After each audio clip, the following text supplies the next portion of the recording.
En 1902 el banquero estadounidense J. P. Morgan, quien estaba interesado en incursionar en el transporte marítimo.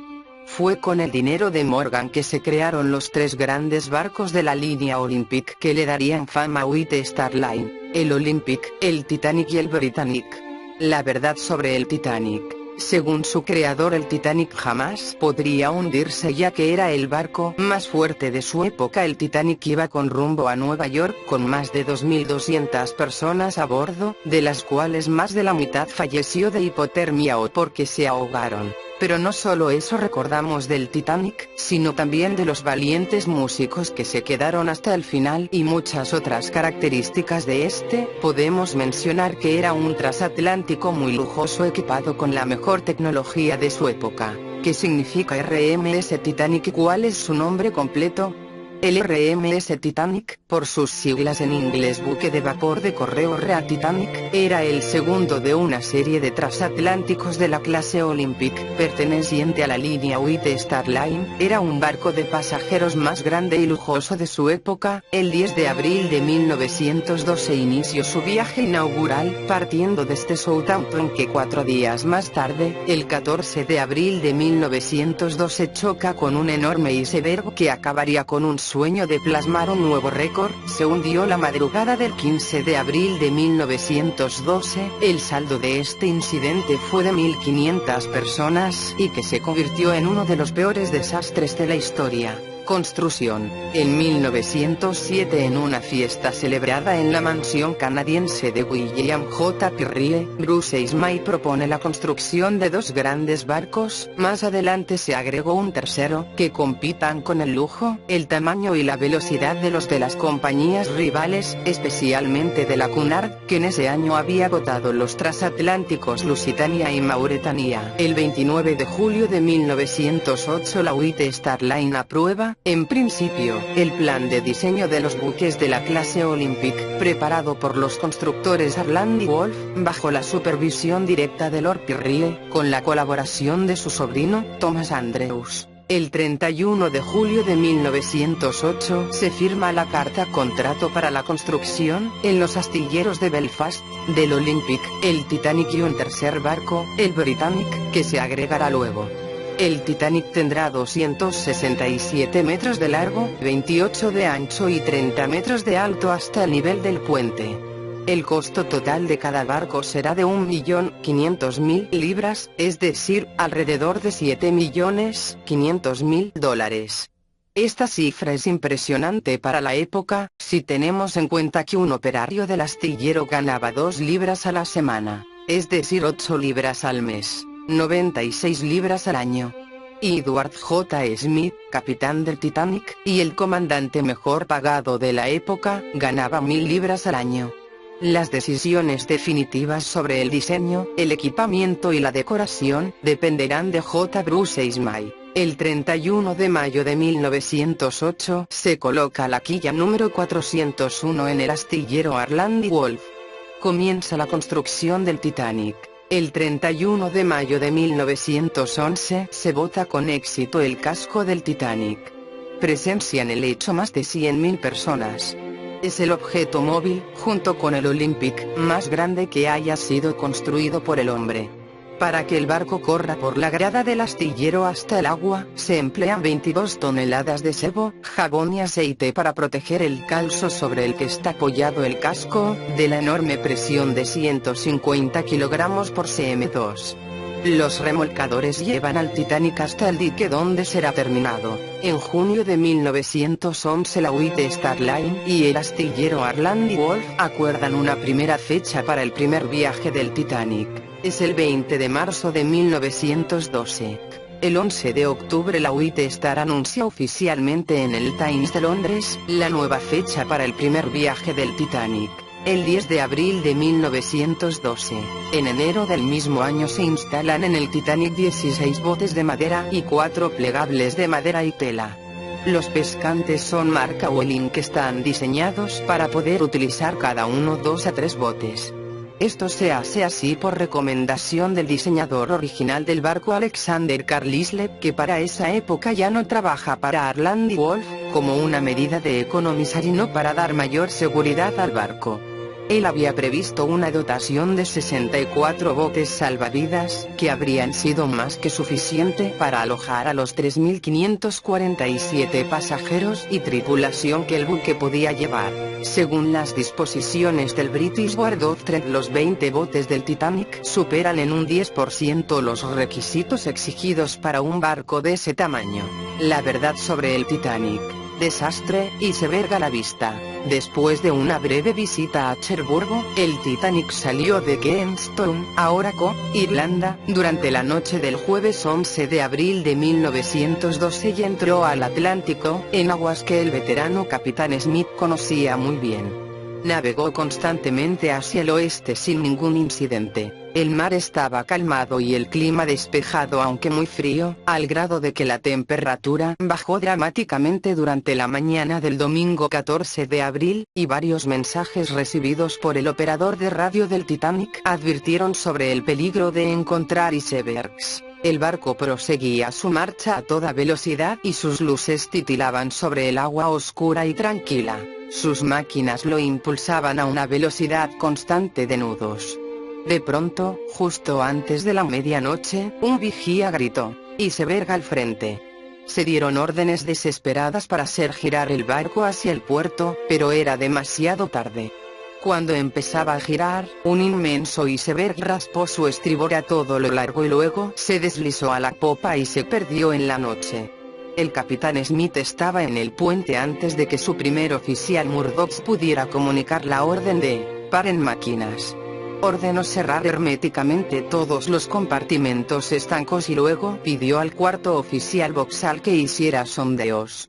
El joven oficial estaba a punto de retirarse cuando el carpintero del barco llegó al puente para informar: «Está haciendo agua rápidamente».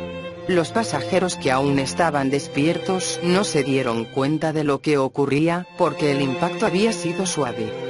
Lawrence Beasley, uno de los sobrevivientes, declaró que no hubo ruido de choque o de otra cosa. No se sintió el choque, ninguna sacudida de un cuerpo pesado chocando con otro.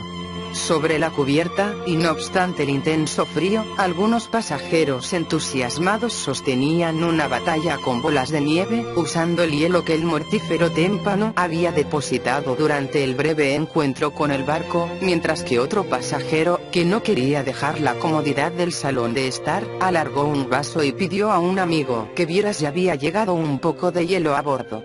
Allá abajo, sin embargo, la historia era diferente. Los hombres del primer cuarto de calderas se encontraban nadando en fuertes torrentes de agua que se precipitaban a través de una enorme grieta en el costado del barco. Lograron llegar al siguiente cuarto de calderas, y luego al siguiente, hasta entrar al número 4, que estaba casi a la mitad del buque y donde aún no llegaba el agua. Al darse cuenta de que el daño era grave, el capitán Smith fue al cuarto de radio, donde los dos operadores de radio, Jack Phillips y Harold Bride, estaban listos para recibir o transmitir señales, y les dijo que el barco había chocado con un iceberg y quería que estuvieran listos para enviar una llamada de auxilio. Cuando regresó al puente era obvio que el Titanic se hundía lentamente. El témpano había abierto un corte en la proa de estribor del largo de la tercera parte de la longitud del barco, y el agua helada del Atlántico entraba incontrolable y copiosamente. Muerte del Titanic. Finalmente, los botes empezaron a ser cargados de pasajeros y bajados lentamente, aunque en realidad no los depositaron en el mar, porque el capitán Smith recibió las respuestas a su señal de socorro, especialmente por parte del Carpathia, que informó estar a solo 60 millas de distancia y aseguró que llegaría en 4 horas. Sin embargo, el capitán pronto se dio cuenta de que su barco se hundía más cada minuto que pasaba, y sabía que, al hundirse la proa y levantarse el estribor, sería más difícil bajar los botes, algunos de los cuales solo estaban ocupados a la mitad de su capacidad, pues muchas mujeres se rehusaban a dejar a sus esposos. La esposa de Isadore Strauss fue una de ellas y expresó firmemente: «Donde tú vayas, yo voy».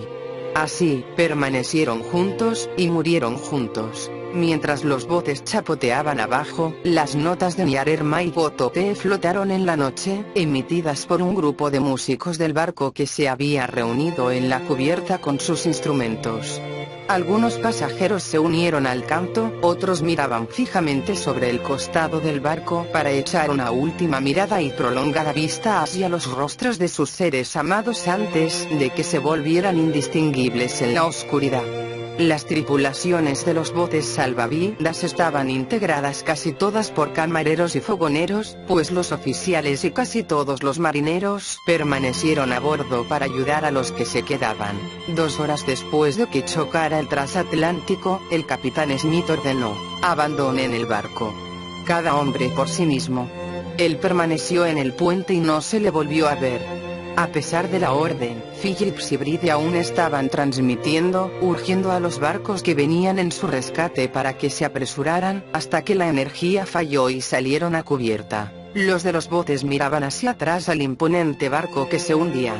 El barco, de casi 300 metros de largo con 4 enormes chimeneas y que todavía brillaba con la luz resplandeciente de claraboyas y salones, ahora estaba bajo las amuras y hundiéndose despacio pero perceptiblemente. El ángulo se hizo más abierto al levantarse el estribor, luego se inclinó hasta alcanzar una posición casi vertical y permaneció unos momentos así, casi inmóvil.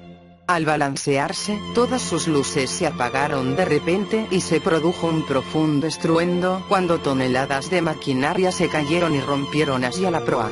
Enseguida el enorme transatlántico se deslizó hacia adelante y hacia abajo, cerrándose las aguas sobre él como una mortaja. En la actualidad, los restos del Titanic se encuentran actualmente partidos en 2 secciones, separadas entre sí por unos 600 u 800 metros. Por las características del daño, los investigadores sostienen que esta parte del barco cayó casi de plano sobre el fondo, desde una altura de más de 3 kilómetros, desarmándose y aplastándose con la fuerza del impacto. También se cree que, a diferencia de la sección de proa, la popa al hundirse no se hallaba completamente inundada, lo que pudo provocar durante el descenso un súbito aplastamiento del casco al alcanzar una determinada profundidad, debido a la enorme presión del agua. La sección de proa está en un relativo mejor estado respecto de la popa y sus estructuras son reconocibles aún. Falta una sección media del barco de unos 104 metros aproximadamente que se cree está enterrada en el limo y cerca de esta sección. El estado general de los restos del Titanic ha preocupado últimamente a la comunidad científica, pues se ha verificado un aumento de la velocidad de corrosión pese a la escasa proporción de oxígeno en las frías aguas. Esto es debido a las fuertes corrientes imperantes como la de Loreley que recorre todo el fondo marino del sector. Los investigadores asocian el mejor estado de la sección de proa que ésta planeó en el agua y se posó con relativa suavidad en el fondo. Algunas expediciones han logrado introducir robots con cámaras en su interior. Estas recorrieron algunas habitaciones de la cubierta y se han encontrado con que algunas instalaciones interiores como chimeneas en las habitaciones de lujo, cerámicas, pianos, sillas y catres aún son reconocibles, en especial las lámparas. En la sección de popa, el campo de escombros asociada a esta porción, contiene una gran cantidad de objetos que se desprendieron de su interior. Maletas, ollas, porcelanas y botellas están entremezcladas entre los hierros fantasmales de alrededor. En el interior, las piezas de madera que subsisten son escasas y están en avanzado estado de descomposición. La idea original de reflotar el casco es absolutamente impracticable. Algunos fragmentos del casco que han sido analizados han demostrado el porqué del naufragio. Según los investigadores, el acero empleado en la construcción contenía una alta proporción de azufre y fósforo, elementos que conferían a este acero una alta fragilidad al navegar por aguas muy frías. Bastó una moderada tensión transversal, el fondo del témpano, para que los remaches saltaran y se produjese la fatal vía de agua. En pocas palabras, el desastre del Titanic fue de tal magnitud que obligó y sigue obligando a los actuales constructores de navíos y autoridades gubernamentales a tomar y establecer las más estrictas normas de seguridad.